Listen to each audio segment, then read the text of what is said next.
Welcome to target ఎట్టండిఎస్సి. Previous వీడియోలో మనము జగనన్న గోరుముద్దను డొక్కా సీతమ్మ మధ్యాహ్నం బడి భోజన పథకం కింద మార్చారని తెలుసుకున్నాం కదా. ఇప్పుడు పిల్లలకు మధ్యాహ్నం భోజనం పెట్టే సమయంలో ఆ 6 రోజులకు సంబంధించి ఏమేం ఫుడ్ పెడుతున్నారో బిట్ అడిగే ఛాన్సెస్ ఉంది కాబట్టి ఇప్పుడు వాటి గురించి తెలుసుకుందాము. 5 రోజులు సోమవారం నుంచి శుక్రవారం వరకు ప్రతిరోజైతే గుడ్డు కంపల్సరీగా ఇస్తారు. శుక్రవారం వరకు. శనివారం మాత్రము స్వీట్ పొంగల్ ఉంటుంది.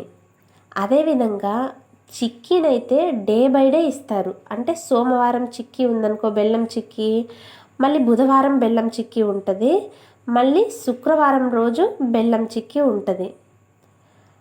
నెక్స్ట్ ఫుడ్ వచ్చేసి సోమవారం రోజు కూరగాయల పలావ్ పెడితే మంగళవారం రోజు పులిహోర పెడతారు.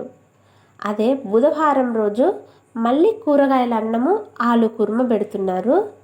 గురువారం రోజు సాంబార్ బాత్ లేదా లెమన్ రైస్, టమాటా పచ్చడి. అదే శుక్రవారం రోజు అన్నం ఆకుకూర పప్పు. అదే శనివారం రోజు ఆకుకూరల అన్నము పప్పుచారు.